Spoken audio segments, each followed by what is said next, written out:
मला असं वाटतं की इतिहासाचं आपण एक अवलोकन केलं 4000 वर्षापासून, तर त्याचा मिड पॉईंट हा साधारणतः छत्रपती शिवरायांच्या उदयापर्यंत येऊन थांबतो. आणि खऱ्या अर्थाने लोककल्याणकारी राज्य या पद्धतीची संकल्पना, ज्या गोष्टीचा पगडा भारतीय राज्यघटनेवरती आहे, फ्रेंच रिव्हॉल्युशन किंवा त्या अनुषंगाने येणारी वैचारिक क्रांती, त्याच्या आधी 100 वर्ष छत्रपतींच्या समाजकारणामध्ये किंवा राजकारणामध्ये किंवा राज्यव्यवस्थेमध्ये ह्या पद्धतीची मूल्ये जी घटनेमध्ये आहेत ही दिसतात. आणि ती ऑब्व्हियसली आपल्या या संत परंपरेतून आली. हो, तर तो जो मिड पॉईंट आहे हिंदवी स्वराज्य किंवा त्याचंच प्रोटोटाईप शाहू महाराजांच्या काळामध्ये आपल्याला दिसतं.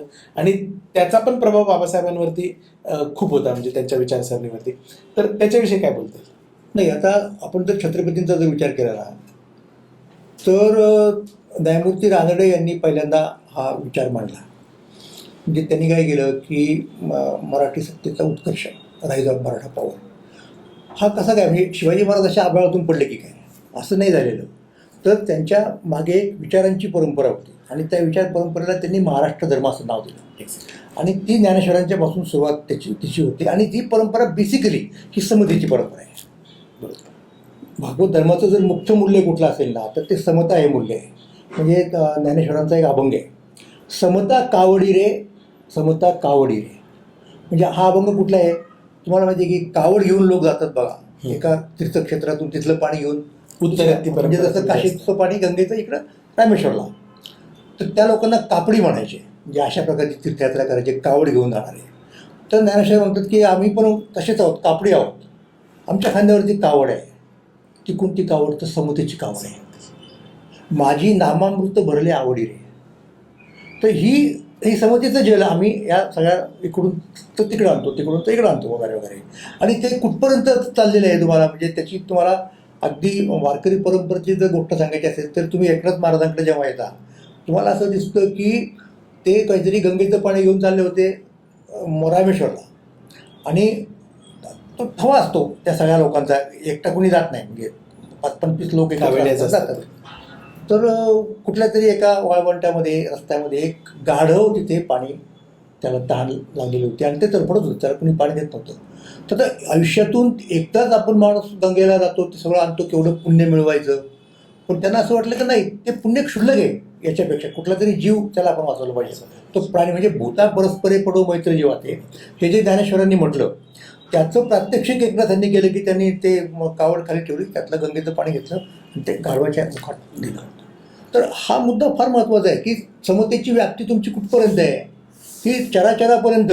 म्हणजे तुकोबा ज्यावेळेला असं म्हणतात की वृक्षवल्ली आम्हा सोयरे वर्जरे, म्हणजे पर्यावरण, म्हणजे ज्ञानेश्वरांनी सांगितलं ना की ते सर्वाही सकळ सोयरे होतो.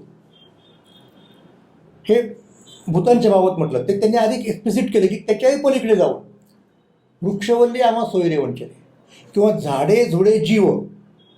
आता वृक्षवल्लीच का होईना जीव असतो. म्हणजे जगदीशचंद्र बोसांनी दाखवून दिलं की वनस्पतीमध्ये जीव असतो, त्या तशा रिॲक्ट करतात बरोबर. तर तुकोबा पुढे जातात, झाडे झुडे जीव सोयरे पाषाण. म्हणजे चराचर सृष्टीचा मी एक घटक आहे, त्या सृष्टीशी माझं नातं आहे. हा एवढा व्यापक विचार आहे. म्हणजे अगदी जैनांचं नवकार मंत्र असो किंवा ज्ञानोबांचं पसायदान असो किंवा तुकोबांचं जे काय रंजले गांजले असो, हे सगळं मानवमुक्तीचं सगळं सार आहे. आणि ते घटना त्याचं आश्वासन देते. हो हो हो. म्हणजे हा बोला ना. हा, ह्या पद्धतीचा म्हणजे महाराष्ट्र धर्म जो आपण म्हणतो, तर महाराष्ट्र म्हणजे आपण भौगोलिक अर्थाने म्हणतो, परंतु तो वैचारिक अर्थाने पंजाब, बंगाल बरोबर आणि या सगळ्या स्वातंत्र्य चळवळीतला घेणार आहे. आणि थोरातांची अज्ञान ओळख नावाचं तुमचं पुस्तक आहे, त्याच्यामध्ये याच्या बऱ्याचशा या सगळ्या व्यक्तींच्या साधारणतः बौद्धिक बैठकीविषयी तुम्ही स्पर्श केलाय. तर ह्या सगळ्या स्वातंत्र्य चळवळीचा जर समुच्चय घटनेत आला असेल तर त्या लोकांविषयी काय? हा, मी तुम्हाला 2 गोष्टी सांगेन की माणूस हा अर्थ लावणारा प्राणी आहे, इंटरप्रिटिंग ॲनिमल. कारण तो भाषा वापरतो, तो बोलणारा लिडा. म्हणजे आता पहिल्यांदा लोक बोलत होते, पण मुख्यत्वे करून भाषेचा उपयोग करणार आहे. भाषेमध्ये अर्थ असतो. तर चळवळी कशी जातात म्हणजे का पुढे, बाकी चळवळीत अगदी पुष्कळ मारामारा होतात, युद्ध होतात, दंगली होतात, हाही चळवळीचाच भाग आहे. पण चळवळीचा एक मुख्य मुद्दा आपण नेहमी विसरतो की चळवळीमध्ये जे उपलब्ध भाषिक संचित आहे आपलं, त्याचा आपण अर्थ लावत असतो. आणि दोन पक्ष तुम्हाला एकमेकांच्या विरोधात दिसतात. एक अर्थ संकोच करणारे लोक असतात आणि एक अर्थ विस्तार करणारे लोक असतात. अच्छा. बरोबर. तर ही जी परंपरा आहे महाराष्ट्र धर्माची परंपरा, की जी भागवत धर्माचाच एक हे आहे, तो पुढचा आविष्कार आहे, तो अर्थ विस्तार करणारा आहे.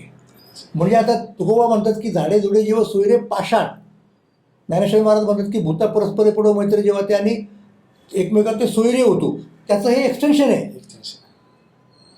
ज्ञानेश्वरांनी काय केलं, भगवद्गीतेचा अर्थ विस्तार केला. भगवद्गीता काय सांगते की माझ्याकडे आलेले स्त्रियो वैश्या तथा शूद्रा ते पी यांती परामगती, स्त्रिया वैश्य आणि शूद्र हे भगवद्गीता सांगते. ज्ञानेश्वर काय करतात, त्याच्यामध्ये अतिशूद्रांचा समावेश करतात. तो मुळात गीतेत नाही, म्हणजे गीतेच्या अर्थाचा विस्तार केला. त्याच्या उलट पारंपरिक जे लोक होते अर्थ संकोच करणारे अशा आहेत ना, अशी भाषा आहेत संस्कृतमधली, की ते काय म्हणतात माहिती का, म्हणजे एक भास्कराचार्य म्हणून एक होऊन गेले रामानुजाचार्यांच्या अगोदर, त्यांची पण भगवद्गीतेवरची टीका आहे. ते काय म्हणतात की छे हे काही शूद्रांना वगैरे परमात्मा जवळ करतो हे सांगण्यासाठी श्लोक नाही आहे. ते आपलं त्यांनी उदाहरण दिलं, अर्थवाद येतो. त्यांना मुख्य काय सांगायचं पुढच्या श्लोकामध्ये, की असं जर असेल तर ब्राह्मण वगैरे लोकांना तर मिळणारच मोक्ष, हे सांगायचं आहे, हे नाही सांगायचं. म्हणजे हा झाला अर्थसंकोच. आणि ही जी परंपरा आहे ती कशी आहे, अर्थविस्ताराची परंपरा आहे. म्हणजे भगवद्गीतेचा अर्थ ज्ञानेश्वर महाराज त्याचा विस्तार करतात, म्हणजे इन्क्लुझिव्ह करतात. विस्तार झाला म्हणजे काय झालं, इन्क्लुझिव्ह. ते इन्क्लुझिव्ह झालं, समावेशक झालं. तुकोबा त्याच्या पुढे जातात आणि आणखीन ते इन्क्लुझिव्ह करतात, ते म्हणजे दगडसुद्धा आणतात. असा तो मुद्दा आहे. सर, ही जी स्वातंत्र्य संग्राम आहे आणि त्याचा 150 वर्षाचा संग्रामाचा इतिहास आहे, परंतु तो फक्त ब्रिटिशांविरुद्ध लढ्याचा इतिहास नसून आपल्या लोकांना आपलं सत्व जाणवणे आणि सुधारणा आणि या सगळ्या गोष्टीचा इतिहास आहे.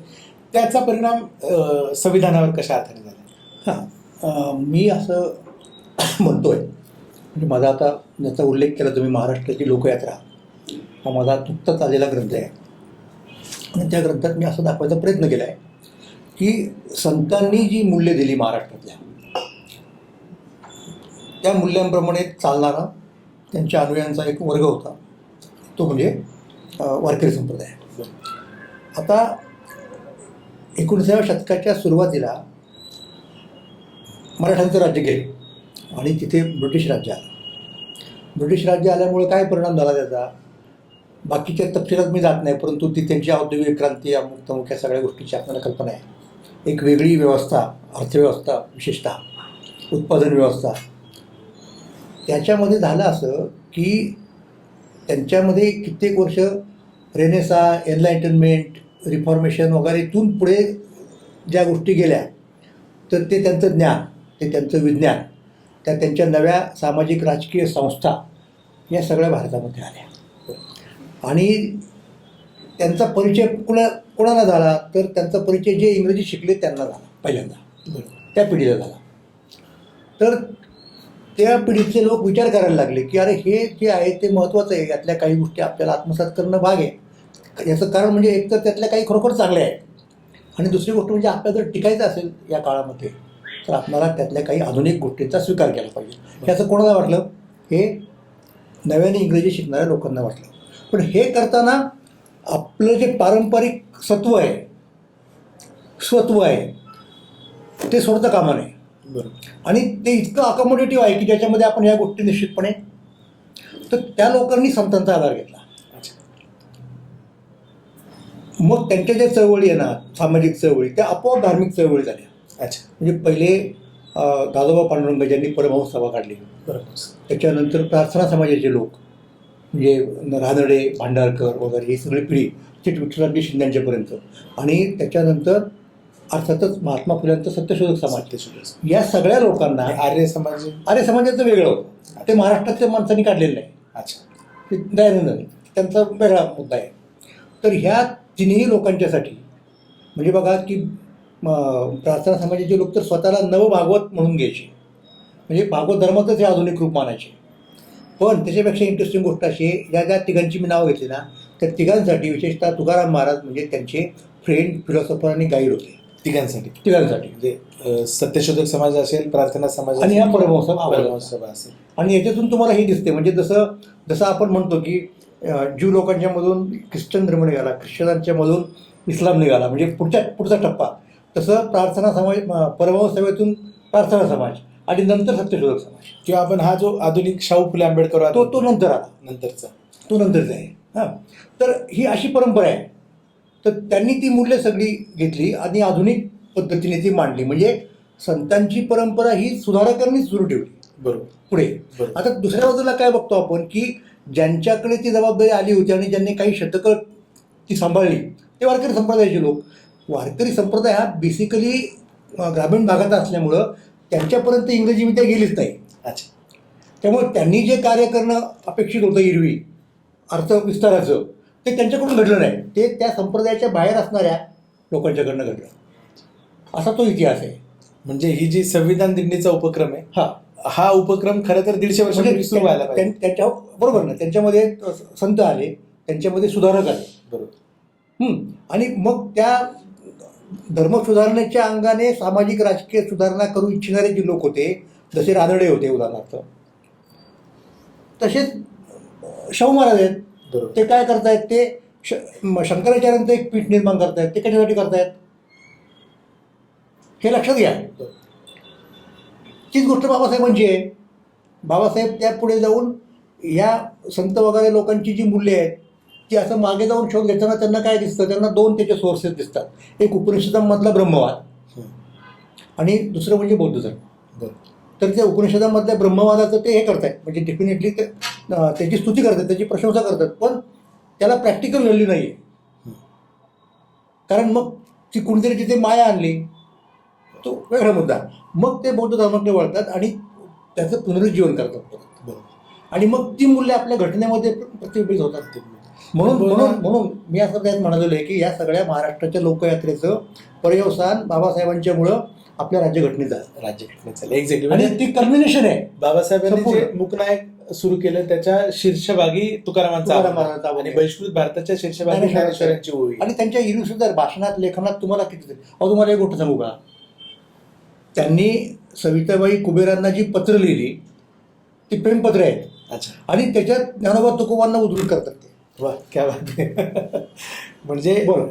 फक्त तुमचा लोकव्यवहार नाही तर व्यक्तिगत जीवनामध्ये सुद्धा ही लोक. मराठी माणूस आहे ना, त्याच्यावरती हा प्रभाव पडतोच. तो कुठल्याही विचारसरणीचा असेल बरोबर, आपोआप पडतो. आणि तुम्ही जे म्हटलं ना आता की जी वारकरी परंपरा ही ग्रामीण भागात राहिल्यामुळे आधुनिकतेचा स्पर्श त्या तुलनेमध्ये मोठ्या प्रमाणात झाला नाही. परंतु ग्रामीण भागामध्ये संतांची शिकवण ही जितकी जीवनामध्ये अंगीकारली गेली तितकी कदाचित आधुनिक लोकांना त्यांना जर तुम्ही याची जाणीव करून दिली आणि या दोन गोष्टींमधली काय कन्सिस्टन्सी सांगितली तर ते परिणामकारक ठरेल ना. बरोबर. कारण सामाजिक जीवनामध्ये आपण बघतो ग्रामीण भागामध्ये किंवा वारकरी परंपरेमध्ये जी समता, बंधुता आणि स्वातंत्र्य ही थोडीशी आंतरविरोध असणारी जरी मूल्य असली तरी ती त्यांच्या आयुष्यामध्ये इतकी खोलवर रुजली आहेत की त्यांना इम्प्लिमेंट करून ती कदाचित रुजू नाही शकत. तर हे जे मूल्य आहेत ह्या मूल्यांच्या आणि वारकरी परंपरेविषयी हो ना. म्हणजे आता समतेचं मूल्य उदाहरणार्थ मी तुम्हाला मग उदाहरण सांगितलं की ज्ञानेश्वर आहेत, मग पुढे एकनाथ आहेत, कशा पद्धतीने, मग पुढे तुकोबा आलेत, मग पुढे बहिणाबाई आहेत की त्या बहिणाबाईंच्या वज्रसूचीवरच्या अभंगांचा समावेश तुकाराम तात्या पडवळ यांनी त्यांच्या जातीभेद विवेक सार या ग्रंथामध्ये केला. अच्छा. आणि तो ग्रंथ महात्मा फुलेंनी प्रकाशित केला, त्याची दुसरी आवृत्ती. ते आपल्या दुकानात विकायला ठेवायचे ते. एवढं या सगळ्या लोकांची होती. पुढे फुल्यांच्या पश्चात सत्यशोधक समाजात अनेक कीर्तनकार झालेले आहेत. आंबेडकर पूर्व तुम्ही जर पाहिलं दलित चळवळ तर त्याच्यामध्ये कितीतरी कीर्तनकार आहेत. म्हणजे शिवराम जानबा कांबळेंपासून ते खूप म्हणजे मडके असतील उदाहरणार्थ असे अनेक आहेत. मग गोपाळभाऊ वलंकर ते ज्ञानेश्वरीवरती प्रवचन करायचे. आता तुम्ही बहिणाबाईंचा उल्लेख केला की मध्ययुगीनच्या परंपरा बघितल्या त्याच्यामध्ये जी आपली एक परंपरा आहे त्याच्यामध्ये श्रीदास्याचा प्रामुख्याने उल्लेख आहे. परंतु वारकरी परंपरेमध्ये मोठ्या प्रमाणामध्ये श्री संत दिसतात आणि त्यांना बरोबरीचं गुरुचं आध्यात्मिक उच्च स्थान दिलेलं आहे या सगळ्या परंपरेने, जे घटनेला खूप मोठ्या प्रमाणामध्ये अभिप्रेत आहे. याच्याविषयी काय सांगतो ना. ब्राह्मण, क्षत्रिय, वैश्य, शूद्र तुकोबांचा अभंग आहे. ब्राह्मण, क्षत्रिय, वैश्य, शूद्र चांडाळा ही अधिकार बरं याती भलते नारी नर आधी करुनी वेश्याही. वा, म्हणजे संधीची आणि दर्जाची समानता. याती भलते नारी नर आणि कुठपर्यंत आधी करुनी वेश्याही. कानपात्रांचं उदाहरण आपल्याकडे नायिका होत्या आणि त्यांनाही या संप्रदायाने जवळ स्वीकारलं. हो. म्हणजे जे घटना तुम्हाला दर्जाच्या आणि संधीची समानता देते, हो, हो. ती समानता कदाचित आणि तिथे बघा नेमकं तानाबाई सांगतायत की स्त्रीजन्म म्हणून न व्हावे उदास, मज केले ऐसे साधू सत्य. वा. म्हणजे मी निराश व्हायचं काही कारण नाही, केवळ स्त्रीचे जन्माला आले म्हणून. ही दिली आपल्याकडं सोय करून दिली आहे सगळ्या लोकांची. इनडिस्क्रिमिनेशन म्हणजे याला आपण म्हणतो की डिस्क्रिमिनेट न करता सगळ्यांना समान परमार्थामध्ये हक्क दिला. आणि काही गोष्टी मी तुम्हाला सांगितलं की अनेक वेळेला मूल्यांना भौतिक परिस्थितीच्या मर्यादा पडतात. बरोबर. त्यात तुम्ही मूल्यांच्या आधारे नाही भेटू शकत, तिथे तुम्हाला भौतिक परिस्थितीमध्ये बदल करावा लागतो. बरोबर. आणि हे सांगायला खरं मार्क्सची गरज नाही, आपल्या अनुभवाचा मुद्दा आहे सगळा, अनुभवाचा मुद्दा आहे. असं आहे. दुसरं अजून एक मला म्हणायचं होतं की ही ज्या सगळ्या आधुनिकतेच्या चळवळी झाल्या त्या मुख्यतः या महाराष्ट्र राज्याच्या आसपास, भौगोलिकतेच्या आसपास झाल्या, म्हणून तो महाराष्ट्र धर्म आला. परंतु महाराष्ट्र धर्म काही ह्या भौगोलिक गोष्टीविषयी बोलत नाही, तर तो राष्ट्रधर्माविषयी बोलतो. हा महाराष्ट्र धर्म हाच कदाचित आधुनिक राष्ट्रधर्म आहे का? हे बा, महाराष्ट्र धर्माच्या बाबतीत काय झालं माहिती आहे का, की दोन परंपरा परत आल्या. एक अर्थसंकोच करणारी परंपरा आणि अर्थविस्तार करणारी परंपरा. राजवाड्यांनी त्याचा अर्थसंकोच करायचा प्रयत्न केला. अच्छा. की महाराष्ट्र म्हणजे त्रैवर्णिक अशा प्रकारचा. अच्छा. आणि राजवाड्यांनी त्याचा विस्तार करण्याचा प्रयत्न केला. एकदा विस्तार केल्यानंतर त्याच्यात तुम्ही भौतिक परिस्थिती आणू शकता ना. बरोबर. काय की मुळाशी ते सुसंगत पाहिजे. म्हणजे बघा, एकदा तुम्ही ते बीज लावलं समजा झाडाचं, तर ते झाड किती वर जाऊ शकेल ना, त्याला किती फांद्या फुटू शकतात. ते काही बीजाशी विसंगत असत नाही ते. बरोबर. तसा तो मुद्दा आहे. बरोबर. आणि ही जी परंपरा आहे, पायी चालण्याची परंपरा आणि देहू आळंदीपासून पंढरपूरपर्यंत जाण्याची परंपरा, ही आपल्याला प्राचीन काळापर्यंत दिसते. म्हणजे अगदी बौद्ध सुद्धा त्यांच्या आयुष्यामध्ये चरक होते, फिरत होते 40 वर्ष. आणि हे पायी चालत जाणं श्रमण परंपरेचं, तो मी मग अशी म्हणालो तुम्हाला की ही मूल्य कुठे गेलेली नाहीत बाहेर. जरी तो धर्म गेला समजा, म्हणजे किंवा हा धर्म कमी झाला दुसरा जैनांचा, तरी ती मूल्य स्वीकारलीत लोकांनी. आता हा जो आधुनिक काळातला नव तरुण आहे, जो या महाराष्ट्राचं प्रतिनिधित्व करतो, वारकरी संप्रदायाचं प्रतिनिधित्व करतो, आणि तो आधुनिक पण आहे या काळातला 21व्या शतकातला, याला नेमकं तुम्ही काय सांगाल? नाही, मी त्याला नेमकं हेच म्हणेल की कुठल्याही संकुचित अर्थसंकोच करणाऱ्या परंपरेच्या नादी लागू नका. आणि नुसत्या विस्तार करणारी परंपरा स्वीकारा असं नाही, अर्थविस्तार करण्याची जबाबदारी तुम्ही घ्या. वा, काय बात आहे, असं म्हणेन मी. वा. म्हणजे ही जी संविधान दिंडीची परंपरा आहे, ही संविधान दिंडीची परंपरा ही इन्क्लुझिव्ह परंपरा आहे. अजून एक अर्थविस्तार आहे, तो संविधानाचा कदाचित कार्यक्षेत्राच्या अनुषंगाने विस्तार असेल, आणि संतांची जी मूल्यात्मक शिकवण आहे त्या मूल्यात्मक सगळ्या शिकवणीला आधुनिकतेकडे आणि जास्त प्रॅक्टिकल इम्प्लिमेंटेशनमध्ये नेणारा तो विस्तार आहे. या सगळ्या पद्धतीने जर ही दिंडी पुढे गेली तर हा भारत देश एका वेगळ्या अर्थाने या सगळ्या जगासमोर उदाहरण घडू शकेल. कारण वसुधैव कुटुंबकम हा विश्वची माझे घर अशा पद्धतीचं उपबोधन करणारी परंपरा ही भागवत परंपरा आहे. आणि आज जो वैचारिक साचलेपणा असेल किंवा संघर्ष असेल, हा काही फक्त देशाच्या पातळीवर नाही, तो जगाच्या पातळीवर. आणि त्याला एक बोध देण्याची, दिशा दाखवण्याची जी ताकद आहे ती या वारकरी परंपरेत आहे. तर आपण हे भारताच्या परिघाच्या बाहेर जाऊन वैश्विक परिमाण काय सांगू शकाल तुम्ही याच्या संदर्भात?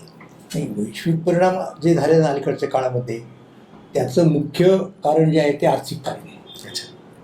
आपण बघतो की, आणि हे काही आजचं नाही आहे, म्हणजे पूर्वीच्या काळात कसं होतं की कुठल्या तरी देशानं आपलं साम्राज्य स्थापन करायचं, दुसऱ्याची भूमी पादाक्रांत करायची, आपल्या साम्राज्याचा भाग बनवायचा, आणि मग सगळं कंट्रोल करायचं, तिथला अर्थव्यवहार.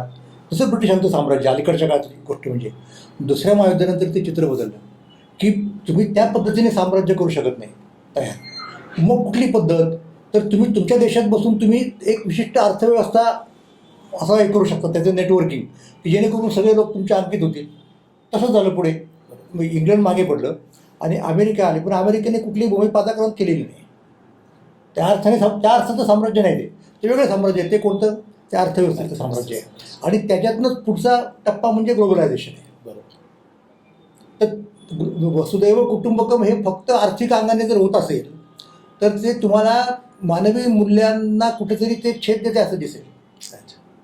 त्यामुळं ते पाहिजे रे, परंतु त्याला ज्या आर्थिक याच्या मर्यादा पडलेल्या आहेत त्याला एक मूल्यवान देण्याची गरज आहे आणि ते मूल्यवान देण्याचं सामर्थ्य या संतांमध्ये आहे. क्या बात आहे. म्हणजे ही संविधान दिंडी ही फक्त काय भारतवर्षापुरती मर्यादित आहे असं नाही, तर आपण भारताच्या संविधानाच्या प्रिएम्बलमध्ये आम्ही भारताचे लोक असं म्हणत जे आश्वासन देतो त्याच्याऐवजी आम्ही पृथ्वीचे लोक असं म्हणून जर आश्वासन दिलं तर ते या सगळ्या जगासाठीच उपकृत आहे. आणि याच पद्धतीची मांडणी प्राध्यापक सदानंद मोरे सरांनी केली. सर, आपला बहुमूल्य वेळ आपण दिला आणि या पिढीशी जोडून घेतलं. ही जी 4000 वर्षाची आपली परंपरा आहे त्याबद्दल तुमचं खूप खूप आभार आणि धन्यवाद. धन्यवाद. जय हिंद, जय महाराष्ट्र.